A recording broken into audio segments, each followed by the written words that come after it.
Wellness Center. Here are your hosts for Living the Run, Rex Stevens and Paul Terek.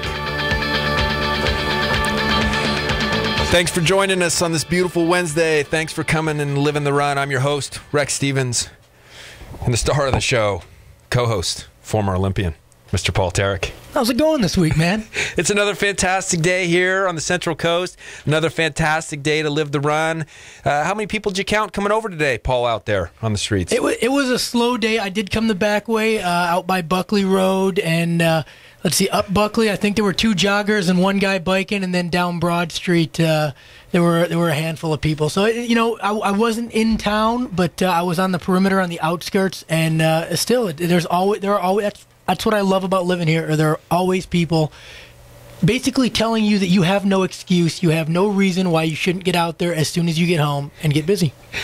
Incredible show today. We're super looking forward to a couple of guests here that will let you know what it really means to live the run. We got Jordan Hasay.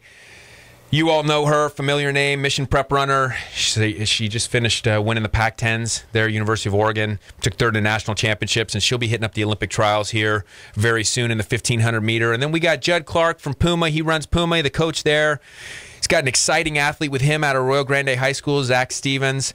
Incredible kid, getting in the breaststroke. 15 years old, hitting the Olympic trials. Paul, how old were you when you hit the Olympic trials for the first time? 24, I think. Yeah, it's when we were talking right before the show started, it's so I think back to when I was his age, and I no way had the focus, the drive, the dedication to do that. So it's quite an accomplishment for him to get to that level. Yeah, incredible stuff. I'm really looking forward to talking to Jud and Zach. One thing that we talked about when we're talking about movement and getting out there is this one thing we see is his limitations of the mind. Paul, I thought the U.S. Open, one of my favorite golf tournaments that happened this last week, you see how incredible mental focus is. And we see this with these Olympic athletes or potential Olympians that we're going to talk to today. You saw it in the U.S. Open where the golfers are all real similar in talent, but when things get tough, some of them really fold up and some of them rise to the occasion. And I know you've probably seen a lot of that kind of stuff in some big meets where maybe conditions weren't great,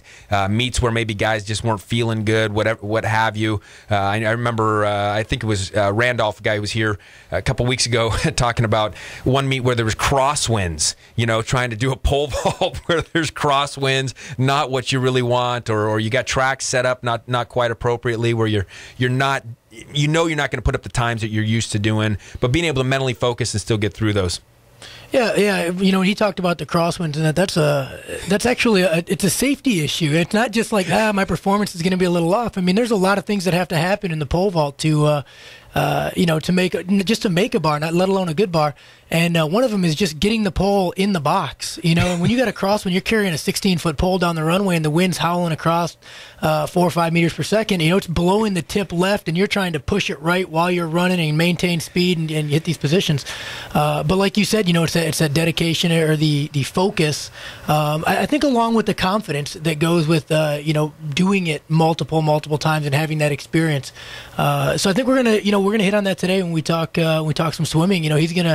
He's gonna have the opportunity to go to the meet, kind of see the show, all the bells and whistles, and take it all in. And hopefully he has an incredible meet this year. But coming up in the trials in the next 4 and 8 years, he's going to be a force to be reckoned with. Yeah, it's going to be his first Olympic trials, and our guest now on the show, Jordan Hasay. This will be her second Olympic trials. Again, Jordan just had another awesome year, Pac-10 champion in the 1,500 meter, had a nice national champ, a nail biter in that national championship run. I don't know if you saw that one, Paul, but Jordan Hasay, thank you so much for returning to Living the Run. Thanks for joining us.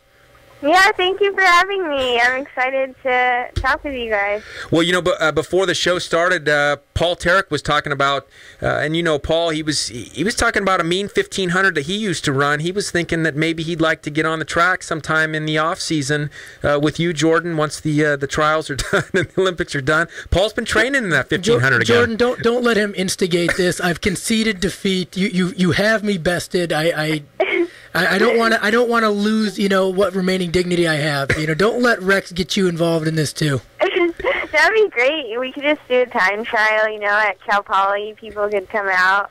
Oh, that'll be. I agree. Let's put invitations out there. We can put them on the different Facebook pages for all those Living the Run listeners. We got about 2,000 on our Living the Run Facebook page now, so I'm sure we could get a bunch of people out there. It would be a fun time. Jordan will just skate through to an easy 4:10, 4 minutes 10 seconds, and I'll come through in about an hour and 20. What's my split, Rex? Hey Jordan, let's talk about the season a little bit. One of the first questions I wanted to ask you is what's more difficult for you? Is it more difficult that last 50 or to 100 meters in the 1500, or is it more difficult dealing with reporters who want to ask you poor questions after the event?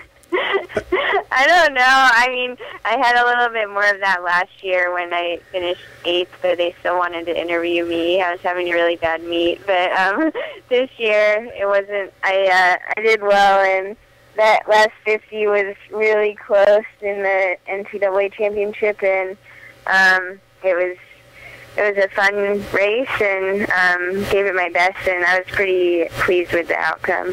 What kind of race do you like to run in that? I know there's so many different things that happen, and some of the commentary in that race is that it started off a bit slower. How do you deal with those types of things mentally when you go into some of these races? Do you like to start off with a quicker pace? How does the slow pace mentally affect you? Can you feel it right off the bat? Do you start to change strategies when you get out there, or do you kind of have a strategy when you go in and you just stick with it? Coach has you doing what he expects. You stay with it and aren't as affected by what other people are doing. Right, yeah, we kind of, Coach gives us multiple strategies depending on what goes on, if it was a slow pace or a fast pace, and we kind of expected that it would be pretty slow. Normally championship races are pretty tactical. No one wants to take the lead, and that's kind of what happened, and we debated whether or not I would take the pace after 800 if it was slow, but we decided that I was just going to give my kick a shot and wait till the last 150, which we figured most everyone would do, and that was probably the right decision because it was pretty windy that day, and so it was, sometimes you can have a really, really good race, but you just don't end up winning, and that was kind of the case. I think that maybe if we ran the race 10 more times, it would have had 10 different winners, so it was just a really loaded field. Now, Jordan, when you go to the trials this year, each section or each, you have your prelims and you have your heats. Each heat is going to be different because there's people that are in there, that are going to be running the fat. They're not going to try to sit back and hope for something, maybe outkick it because that might be their last chance of the year. How does that affect you when you have to change your strategy because one race might be fast from the gun and the next race might be a little slower for most of the race and then it's a big kick? Does that affect you, with your training or your plan for the next race, or how does that work? Yeah, you just kind of have to, like I said before, you have to plan for everything, and we'll have different race strategies depending on what goes on. And we might say that I'll take the pace if it goes slow or just wait around, but you just have to go in mentally preparing for each round and knowing that each round you're basically going to have to run all out if you want to make the final because, like you said, there's people coming up and gunning for your spot and people trying to run PRs, whereas maybe you kind of want to take it easy, but there's definitely no taking it easy until you make that final. Now, we talked a little bit about the strategies out there that you have to respond to. In a perfect scenario, what would you rather have? Would you rather have a race that's fast from the gun or a race that, kind of holds back and then lets you demonstrate your foot speed? I'm definitely more of a strength runner, so it's to my advantage the faster that the race is.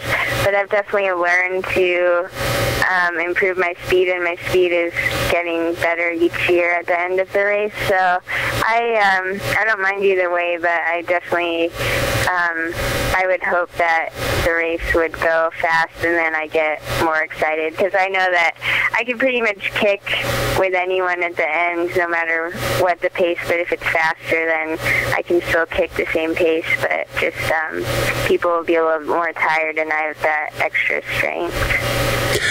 Goals-wise, coming into a season, we're talking to Jordan Hasay, Pac-10 national champion Pac-10 champion in the 1500 this year, out of University of Oregon, and of course your favorite mission prep runner. When you look at goals coming into a season, how do you evaluate the goals? I mean, I know most people would look at it and say, well, you evaluate by wins, but I know that there's a process. I know you've got to trust a process throughout the season to try to peak towards the end. What are some of those goals that you guys set? What are the timetables? What are some of the things that you guys are looking at outside of just wins and losses in a race? Right, yeah, we definitely don't look at the wins and losses. We just look at races as opportunities to kind of show how the training is going, and this year was obviously a really big year, and we trained really hard, and we had a couple shots at running 5Ks and was thinking about doing that for the trials, but just didn't really end up working out in a race. But I think that training-wise, that's where I'll be aiming towards down the road. But we're still aiming to peak at the trials and run a really fast 1500, and I definitely think that it's still in there, so it's exciting. Now, I remember we did an interview with you back when Ryan Ferran was with the show.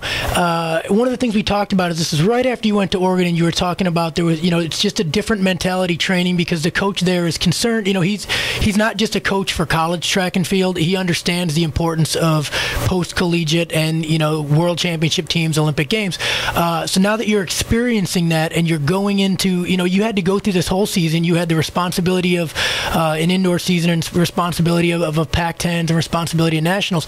And on top of that, so you couldn't really peak for those meets, but you had to be competitive. How do you feel that you've transitioned from that and now into the Olympic trials, into the time for the Olympic trials? Yeah, I think it's gone really well. I mean, it's definitely been a learning experience, and it'll pay dividends, I think, in 4 more years when I don't have to be a collegiate and run the collegiate meets. And I think it's just been, it's difficult to have to run really well, like you said, at Pac-12s and regionals and NCAAs, and you definitely have to back off for those because there's people that are going to be more fresh than you because they're maybe not aiming for the Olympic trials. But I trust Coach Lanana. He's done this many times before, and he's gotten people ready for the end of the summer. And I put in really hard training early on, and I think that it's still in there. And we just started doing speed a couple weeks ago, so we definitely this has been on the radar for a long time. We're talking to Jordan Hasay, again, University of Oregon runner, here on Living the Run, ESPN 1280. Jordan, we got Zach Stevens, who's going to be in studio in just a minute. It's going to be his first Olympic trials. A high school kid, going to be a junior in high school this next year, swimming. One of the most exciting things I've ever seen in sport was watching what transpired with you at the 2008 Olympic trials there in Eugene. Tell us a little bit about that experience, but then how you think maybe that sets you up for this second experience or this second run here at the 2012 games.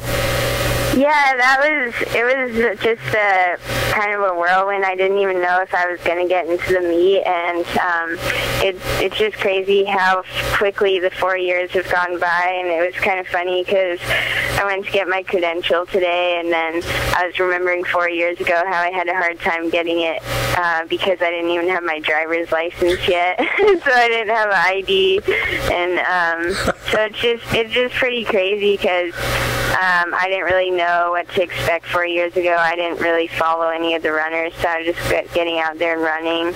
And it's a little bit different now. I follow everyone and know all the times and such, but it's still the same mentality, just getting out there and giving it my best and just having fun with it. It's going to be a great crowd out there, and it'll be fun wearing the Oregon uniform this time since they asked me to do it last time. So I'm just honored to be out there again.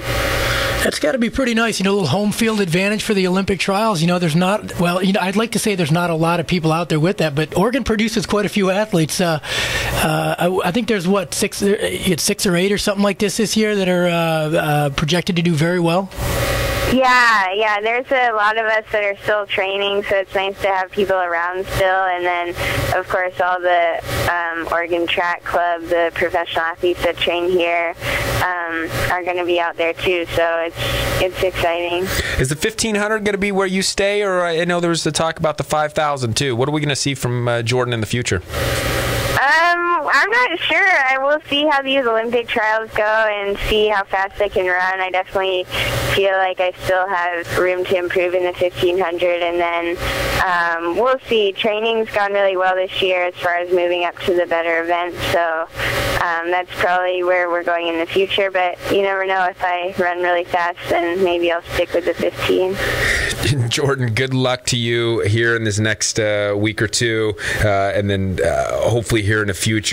We'd love to touch base with you again after the trials to just get a little recap if possible. But gosh, awesome athlete. You're a ton of fun to talk to. You got one of the greatest smiles. For those of you who haven't seen any of the videos of her, some of the biggest smile. You had a huge smile in that race coming down in the Pac-10s, I believe that was. That was kind of stunning. I mean, here you are. You're cranking in the last 100 meters, and you look like you're having the greatest time of your life. Love seeing a smile like that. Thanks. Yeah, and thank you for having me, and thanks to everyone back at home for their support. And yeah, thank you. It's exciting. Hey, and I wanted to say too, Jordan's academic performance is tremendous. You were first team all Pac-10 in that too, 3.98 GPA, doing it on all ends of the spectrum. Jordan, thanks so much for living the run, and we'll check back in with you soon. Have a great Olympic trials. All right, thank you so much. That was Jordan Hasay, one of our favorite local runners. Just an incredible athlete, incredible person. Lives the run at the highest level. Fun kid. Check her out. Follow her, usatf.org. You can follow that. I'm sure there'll be coverage on NBC as well. Coming back, we got Jud Clark, coach of Puma, bringing in Zach Stevens, getting ready for his first Olympic trials in the breaststroke. Should be a great interview. Don't miss it. We'll be right back.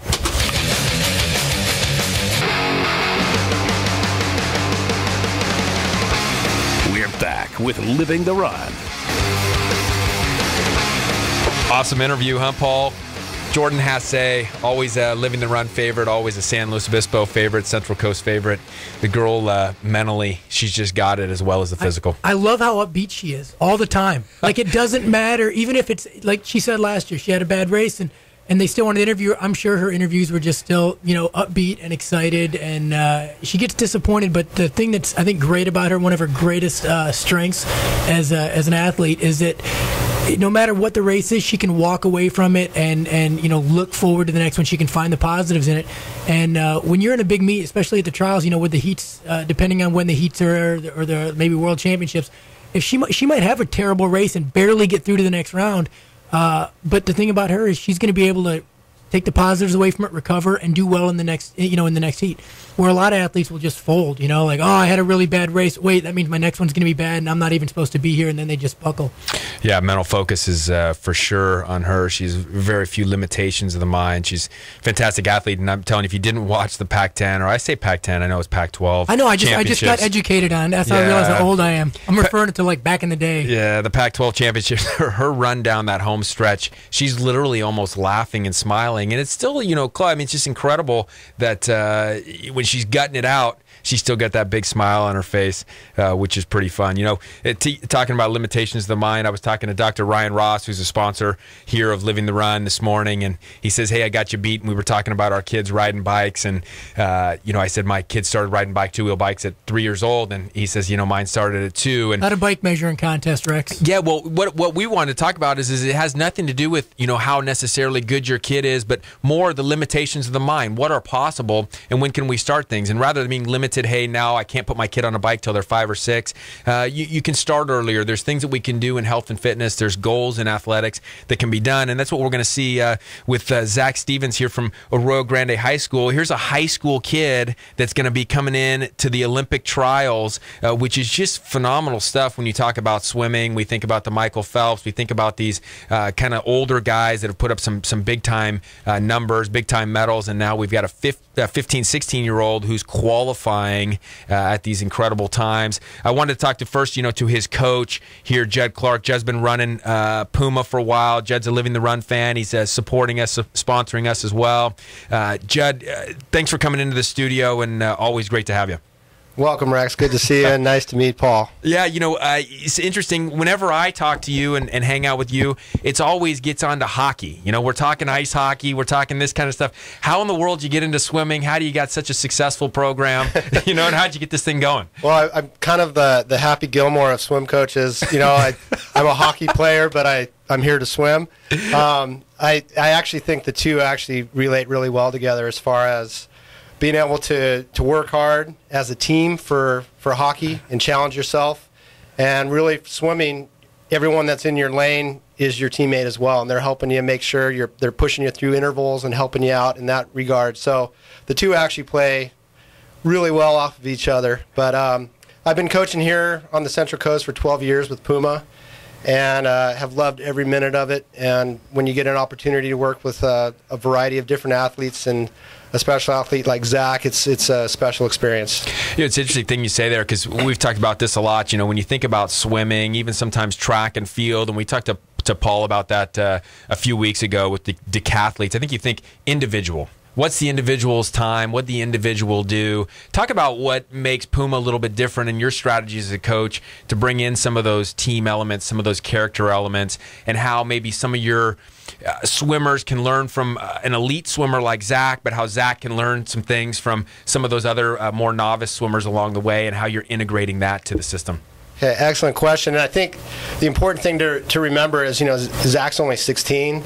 He's at the Olympic trials. Essentially, he's really set himself up to swim at the collegiate level with some of your top-tier programs. And it's important for the younger kids in our program to realize, well, he started off as a 9, 10-year-old kid in age group swimming just like they are. And the big thing is the team element is where they're helping each other out in practice, pushing each other, and really trying to establish goals. That's the big thing. Motivation, our goal as a coaching staff is to provide an environment that really promotes intrinsic motivation. And so Zach's a great example of that, where I call it like a stubborn persistence, where he swims really well, maybe in a meet, and he wants more. And it's, something that I think about, like, another hockey example, Wayne Gretzky. His dad built a rink out back, and basically Wayne grew up his childhood playing hockey all the time, and it's that stubborn persistence to just want to practice and get better and have goals. And that's what we find with our program with the most success is, kids that define their own success. And our coaching staff is on board with trying to create that environment where the kids want to be there. Intrinsic motivation, is that where you put them on a boat, drive them out about 5 miles, drop them off, and be like, hey, shores east, I'll see you guys on the beach? Is that kind of how it works? That's exactly how it works. And nice. I'd love to see if maybe we can go out with you, Paul, and we'll see if you can get back to shore. You see a lot of doggy paddling is what you'd see. I'd look real good for about 10 or 15 strokes, and then I'd start cramping up. Oh, please let me back in the boat. Paul said he's had a rough month this last month. He's been challenged to a rollerblading contest. I got a rollerblading across the country now. I got a 1500 against Jordan. I'm going to drown and get eaten by something. I'm bait fish out there. Well, we could just do a real easy deal over at Kennedy Club and have you and Zach race, and you can do any stroke you want. This is twice. I'll concede defeat before the competition even goes. In the same show, this has got to be a record. Hey, we're talking to Jud Clark of Puma here on Living the Run, here on ESPN 1280, The Ticket. Again, guys, remember you can find us on Facebook.com, livingtherun.com. Pick up the podcast, pick up the video. If you're missing part of the show, pick it up tomorrow. We'll put it online there for you. Jud, one of the things I hear most about Puma, which is really an amazing thing to me, to have competitive swimmers like you do, is how much fun everybody has. It's rare that I ever hear anybody talk about the competitive side of your group. It's always, hey, Jud makes it fun. The system is fun. We have a good time. I'm telling you, I talk to football players, basketball players. People aren't having any fun, whether they're winning or not. How have you kind of cultivated that? Did you have a strategy going in to it? What's kind of that magic behind that mystery and making some of these tough workouts fun? So basically when I became a coach, I promised myself that I didn't want to coach the way that I was coached. And I did more miles in the pool than I can ever imagine, and went through definitely different levels of burnout and excitement. And everything that I learned at Cal Poly, getting my master's, really just emphasized that you got to challenge the different energy systems to really get peak performance out of your swimmers. And so I wanted to kind of create that environment where maybe one day is a real challenging, hard day, and we finished it off with some fun relays or things like that. But there's no problem having fun and working hard at the same time, and you can't take the hard work out of success. That's incredible stuff. I mean, again, it's we need it more on different avenues. We need it more in the health and fitness arena. It's one of the things we've talked about, Paul, a lot. Is one of the reasons people don't stick with health and fitness. They're not having any fun. Well, I think they set a big goal. I want to lose this much weight, or I want to do this, and it's this big long-term goal. But they don't have the smaller milestones along the way, and as well as not having the smaller milestones, they don't do things that are fun. You can trick yourself into getting into shape sometimes. I remember there were a couple times throwing jav. We'd have long jav workouts, and if you just focus 100% on javelin, you got to do this and you got to do this. After 45 minutes, it gets boring. But you turn it into a little contest, like, all right, we're going to set up a little target out there at 100 and whatever feet. It wasn't a hard throw, but do things technically right. See who can get the closest to the target. Turn it into a little competition. It took your mind off of the actual training.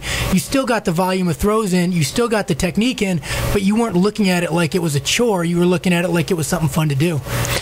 Let's bring in Zach Stevens here. This is an incredible story. Local guy, Arroyo Grande High School, 16 years old, qualifying in the breaststroke. Zach, thanks for joining us. Thanks for having me on. Zach, talk a little bit about, you guys were talking during the break about goals, writing down goals, putting goals all over the place. When did you start writing down goals? What got you to do it? How often do you write down goals? How often do you change them? How often do you read them? Talk a little bit about goals that have obviously gotten you to this incredible point as such a young athlete. Well, goals have always been a big part of my swimming career, and they've just been always ingrained in my mind, and it always gives me something to look forward to.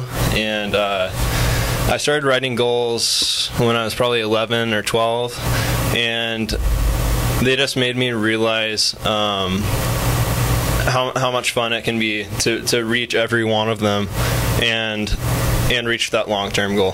What were the goals coming into this season? Were the goals already around Olympic trials? Did you have different high school goals? What was the kind of ultimate goal starting in this season?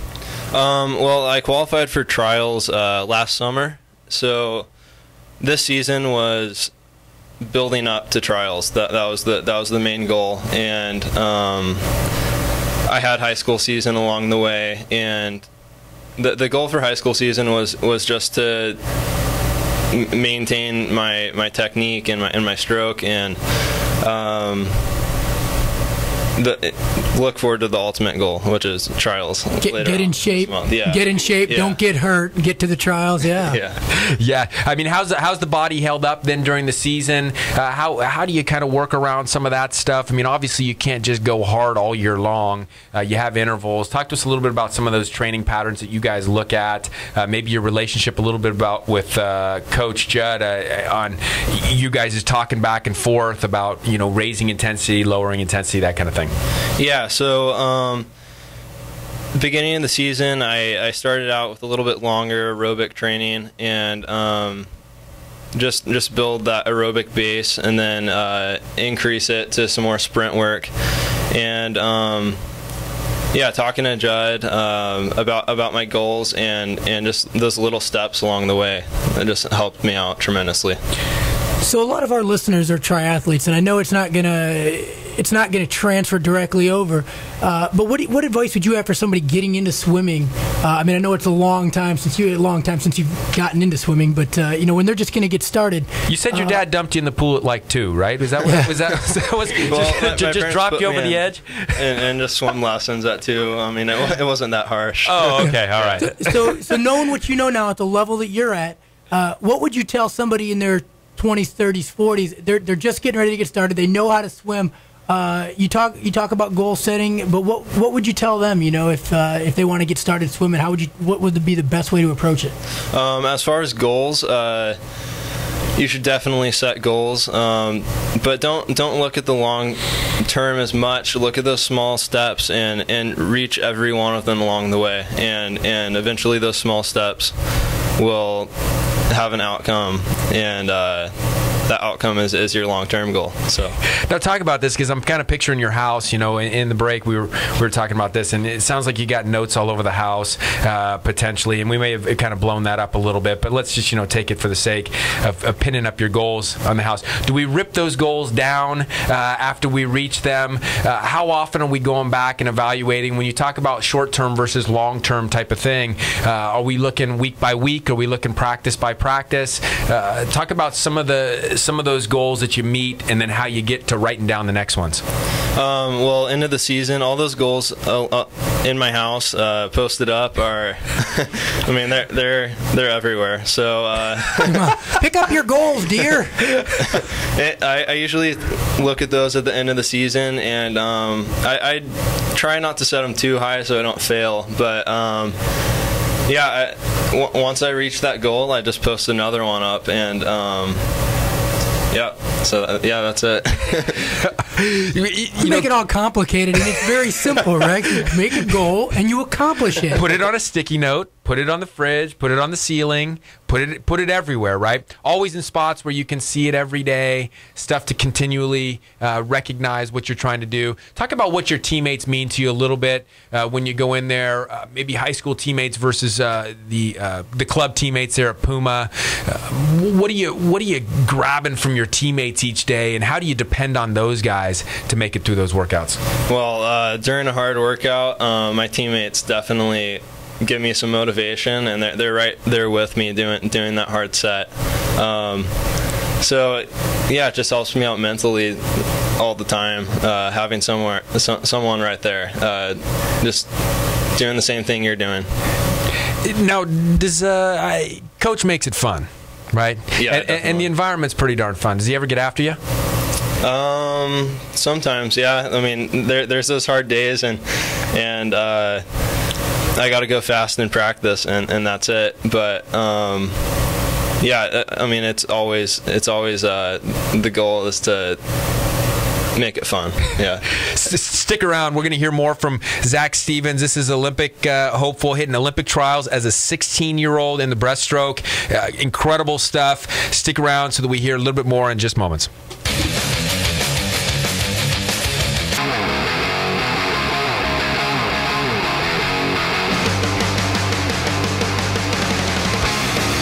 Back with Living the Run. Back with Zach Stevens, Olympic trials hopeful in the breaststroke, along with his coach, Jud Clark from Puma Aquatics. During the break, apparently there's some listeners here listening, tuning into you, some guys you swam with maybe. Quick shout out to those guys. Yeah, they're swimming a hard set right now in AG, so just want to tell them good luck on their set. Hey, no sweating going on here in the studio. Yeah, he's looking comfortable and cool. Yeah. I'd never seen it. It's probably the lowest your heart rate's been in a long time, huh, Zach? Yeah. Hey, one thing that's always bugged me a little bit about swimming, and I gotta talk about this, is that it always seems like they mess around either with the pool depths, with the temperatures, with these different suits. And I'm telling you, it was crazy in the last Olympics. The guy who's coming in 6th place in a race is still better than the world record, from the year before. It was just kind of crazy stuff. What have they done to start to kind of bring that back to reality and just get it back to hardcore swimming? Well, there's that whole tech suit thing going on in 2008. And FINA, the World Swimming Organization, they made those suits illegal for the sport. So now it's just they're just trying to bring it back to the swimmers, not the equipment that they're using. Now, is it going to be asterisks next to those world records now? Are they going to start from the old sets where they went to the regular suits and just get in and swim? I'm not sure about that. I think those world records still stand, but there's been a couple world records that have been broken without the suits. talk about your strategy going in here to the Olympic trials. It's your first one. We had Jordan Hasay on earlier from University of Oregon. And again, if you've missed any parts of these interviews, check us out on livingtherun.com or Facebook to get the podcast tomorrow. She's gone through one. This is her second. This is going to be your first, but probably first of many. You know, how do you approach this coming in comparison to other meets that you've had throughout the year? Man, I'm just going in trying to keep my nerves down. I'm just trying to go in for the experience and maybe drop a few places at the trials. But yeah, mainly for the experience, and maybe next time around I'll be top ranked in my event. What events are you doing? Tell the listeners what events you're doing, the ones to look for you in, look for your times, and talk about the spacing between your races on the dates. Well, on June 25th, I swim the 100-meter breaststroke, and June 28th, I swim the 200-meter breaststroke. Yep, so those are the dates. Three days, and it's just is it just a one-and-done type of deal, or is there like what Jordan was talking about, where they got multiple heats, and then you qualify to the next heat and into the next heat? Yeah, there's prelims, and then top 16 go on to make semifinals, and then top 8 of the semifinals go on to make the finals. I don't know. Maybe I'll make the semifinals. I mean, that's my goal right now. I was going to say the post-it can't just say show up at the trials. The post-it's got to say make it out of the prelims or something, right? Yeah, definitely. I need a little bigger goal than that. Get on my flight, like, that's not my goal. Hey, pay attention, listeners, to Zach Stevens. Watch what he's doing. Zach, this is a great story. I wanted to ask Jud, your coach, one more time. Give us your favorite Zach Stevens moment over the years. I know you've seen him, for multiple years now. It's not just a first-year thing. Give us a good moment, funny moment, a proud moment as a coach, something on Zach. Okay, well, there's plenty of races that stick out in mind, but I think as a 12-year-old, I was with Zach, and we were at a big Southern California championship meet in Las Vegas, of all places. And Southern California swimming has some of the best swimmers in the world, really. And Zach was in the 100-yard breaststroke, and one of his kind of nemesis friends from another team had kind of always been right there with Zach, or maybe just a little bit ahead, and was a little bit older than Zach. And the 100-yard breaststroke final came in, and Zach was with them. They were both swimming right with each other. And on the final turn, I could just tell Zach just had a great pull down, and there was something that just clicked in Zach that was like, this is my race. And he just blew past this guy that had kind of been one of his nemesis, and won the race. And we were so excited. Zach was so excited, and we actually missed his next race. We were so excited.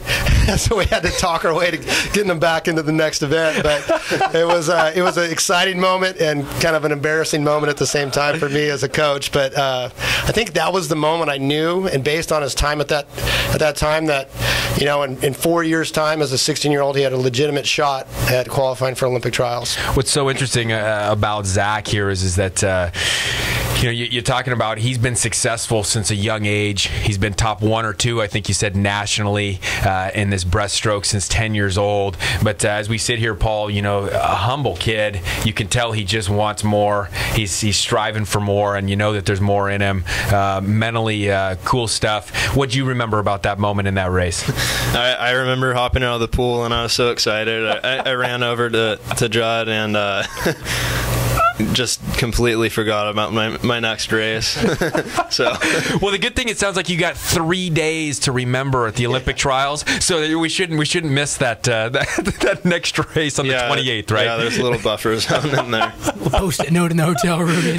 Hey, Jud, tell us real quick before we go a little bit more about Puma. How do people get involved? This is clearly the program to be involved in when it comes to swimming. No question about it. Not only competitive-wise, but just a darn fun environment. You guys are caring about not only athletes, but about character, building these kids up. How do people get more involved? What kind of ages? Tell us about the program. Yeah, so our program, actually our largest part of our program is our novice and recreation program. And so we're really, even though we're a competitive swim team, we're open to all levels of swimmers. And it's basically kind of like a 3-tiered system where we have recreation, novice, and then a competitive group, and then a senior group. So people can check us out on any Tuesday, Thursday at practice. Go to pumaswim.org to check out practice times. And don't hesitate to contact us through the website or give me a call, and we can get people going. That's great. So you heard it, pumaswim.org, pumaswim.org. Again, you don't have to be an elite swimmer. Novice or taken. Again, this is more than just about competition. It's about character. It's about getting involved. It's about getting active. It's about getting moving. Zach Stevens, good luck. Do good. We want an update from you after the trials. Thank you so much for coming into studio and joining us. Jud, thanks so much for joining us. Thank you very much. When we return, Paul and I will wrap up the show. Tips and takeaways.